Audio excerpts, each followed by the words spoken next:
Saya jenis orang yang very practical. What is good? Terima kasih kepada tuanku. Is that wrong? This is not wrong, but not the right time. Bro, kau dah lunch ke? Benda ni tak ada value. SMK. Benda ni dah terjadi in the past a few years. So bayangkan lagi 5 Bahasa Melayu mesti menjadi bahasa utama kerana ianya adalah bahasa kebangsaan. Ada yang tidak terima bahasa Melayu, lebih baik jangan duduk di Malaysia. Halo, semuanya. Jumpa lagi bersama Mbah Dul Channel. Bagaimana kabarnya teman-teman semua? Semoga selalu dalam keadaan sehat dan baik-baik saja.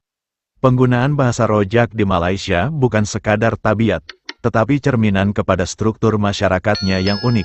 Istilah rojak sendiri merujuk kepada hidangan campuran pelbagai bahan, yang secara metafora menggambarkan gabungan kata daripada pelbagai bahasa dalam satu pertuturan. Sebagai negara multietnik, rakyat Malaysia yang terdiri daripada kaum Melayu, Cina, India, dan etnik lain sering berinteraksi menggunakan campuran bahasa, seperti Melayu, Inggeris, Mandarin, dan Tamil, untuk memudahkan pemahaman antara satu sama lain. Keperluan komunikasi pantas, bahasa rojak sering dianggap lebih praktikal dan spontan untuk menyampaikan maksud dengan cepat tanpa perlu memikirkan struktur tata bahasa yang formal. Pengaruh media massa dan sosial, penggunaan bahasa campuran dalam lagu, film, dan kandungan media sosial menjadikan gaya pertuturan ini semakin populer dan diterima sebagai norma harian, terutamanya dalam kalangan generasi muda. Sesetengah individu menggunakan bahasa rojak karena tidak mahir sepenuhnya dalam satu-satu bahasa, contohnya, mencampur bahasa Melayu dengan Inggeris karena kekurangan perbendaharaan kata. Ada yang menganggap penggunaan bahasa rojak, terutamanya campuran bahasa Inggeris, sebagai simbol status atau cara untuk kelihatan lebih modern dan berpendidikan. Walaupun ia membantu dalam komunikasi santai, Dewan Bahasa dan Pustaka sering menegaskan bahwa penggunaan yang tidak terkawal boleh menghakis kekuatan dan kedaulatan bahasa kebangsaan. Saya jenis orang yang very practical. What is good, I call it good. I call spade it a spade. Saya tidak menyokong mana-mana, tetapi ini pendirian saya sendiri. I don't think that this is the right thing for us to do. Saya melihat bahawa perkara ini adalah satu perkara yang melibatkan satu badan yang bukan eksekutif. Dan ia telah dibawa dan kita tidak boleh membawa perkara peribadi dan perkara yang melibatkan perasaan. Kalau ada, dengan izin, lack of better word, kalau ada hasrat dengki, tidak boleh dipergunakan. Dan parlimen ini, saya ingin tegaskan, parlimen ini tidak boleh diperkudakan. Dan selagi parlimen ini diperkudakan, saya tidak akan memberi sokongan. Sebab saya bersumpah di dalam parlimen ini untuk menegakkan kedaulatan perlembagaan. Saya bersumpah untuk berkhidmat untuk rakyat saya. Dan perkara ini sepatutnya tidak berlaku. Dengan itu, saya mohon dan merayu supaya usul ini ditunda ataupun tidak dibentangkan. Sekian, terima kasih. Setuju Puncak Borneo. Apa yang masalahnya? Dibenarkan. Dibenarkan, tapi bukan masa ini. Tiga ucaplah terima kasih 1 minit. It's too late. Sebelum kita cakap benar, terima kasih kepada tuanku. Is that wrong? This is not wrong, but not the right time. Now, I leave it to you. Now saya akan buat keputusan. Alim setuju kata bersetuju? Setuju. Yang tidak kata tidak. Lebih suara bersetuju. Setujukan. By convention, tak pernah pun perkara yang ni berlaku di mana-mana negara. The record doesn't show that bila dah ada pencadang, ada orang bangun tiba-tiba nak ucap terima kasih. Tak ada. Esok Ketua Bangkalan cakap. Sekarang saya jemput Perdana Menteri, teruskan sebab telah keputusan dah dibuat. Silakan Perdana Menteri. Remember, the world is watching. The world is watching you, Tan Sri. Silakan Perdana Menteri. Baik. Nanti teman. Pedang. 4 hari pedang. 4 hari. Nak minta beli rojak. Rojak. Korang makan. Tak bungkus tapau. Tapau. Oh, tapi kuah asyik. Boleh. Okay. Thank you. Thank you. Thank you. That's it. Tapau. Boleh. Mau campurnya tak mau campur? Tak makan.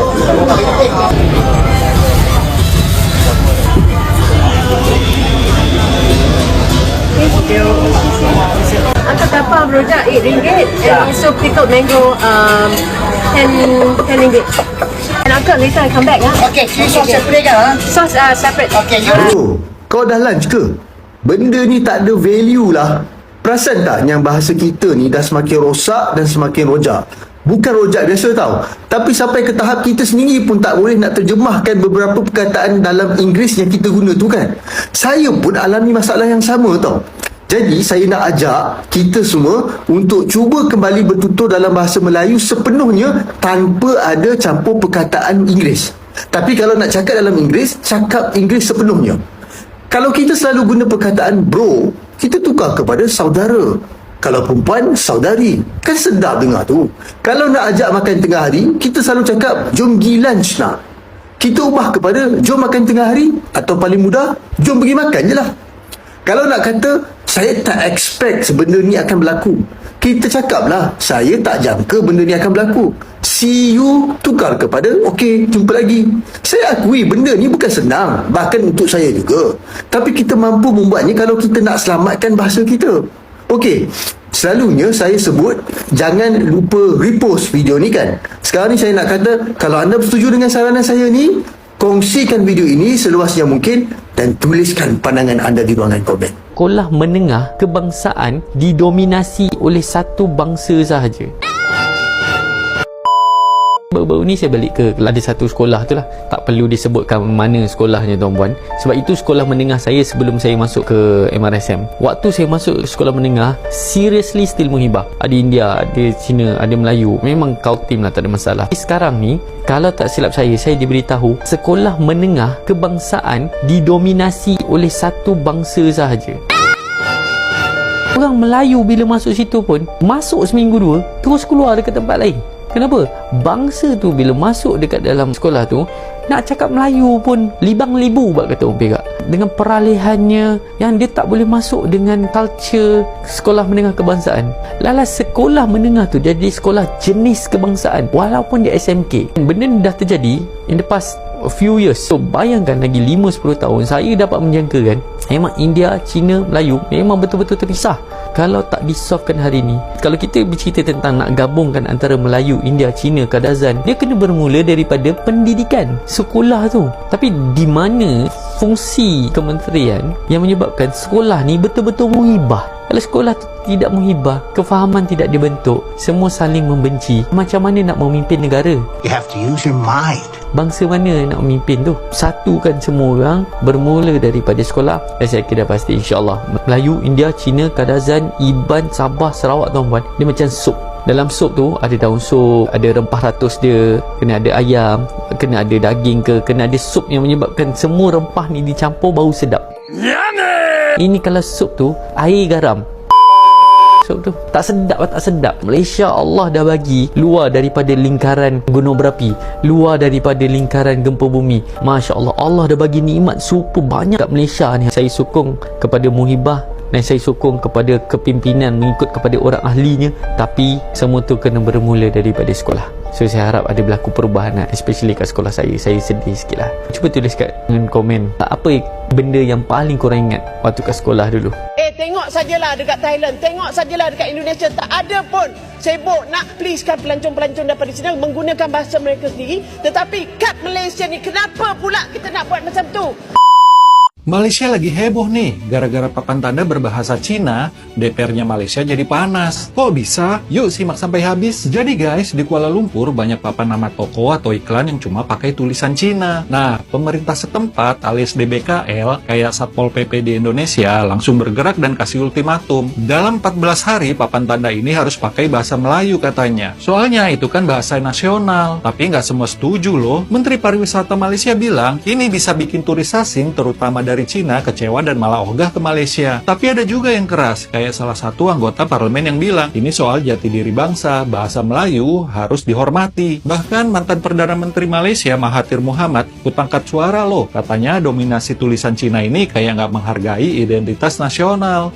Susah juga ya. Menurut gue, masalah ini sangat relevan bahkan kalau terjadi di Indonesia. Bahasa nasional itu jelas penting untuk menjaga jati diri dan persatuan bangsa. Tapi di negara yang multikultural seperti Malaysia atau Indonesia, keberagaman bahasa juga harus dihormati. Kalau gue sih solusinya sederhana, tetap utamakan bahasa nasional, tapi beri ruang untuk bahasa lain sebagai bagian dari budaya nasional. Jadi nggak ada pihak yang merasa dirugikan, dan identitas nasional tetap kuat. Gimana menurut kalian? Bagi banyak warga, bahasa Rojak adalah simbol identitas Malaysia yang cair dan mencerminkan masyarakat multietnik.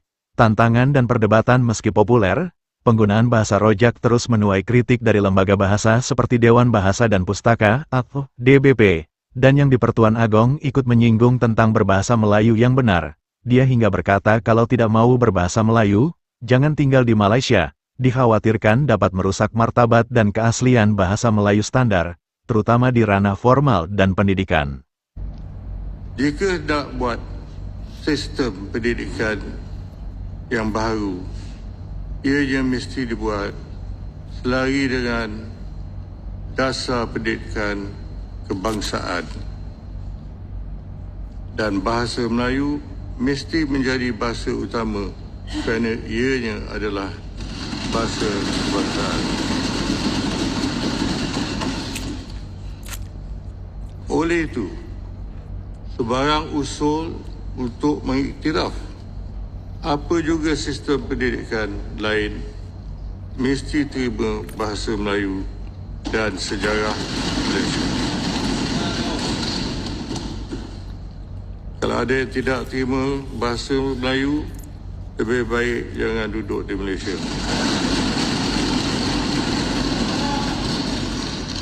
Sampai saat ini Malaysia belum menemukan jati dirinya, masih bingung untuk menggunakan bahasa persatuan dengan betul. Beda dengan Indonesia, masalah bahasa sudah selesai 100 tahun yang silam. Terima kasih yang sudah menonton, kita jumpa lagi di lain kesempatan.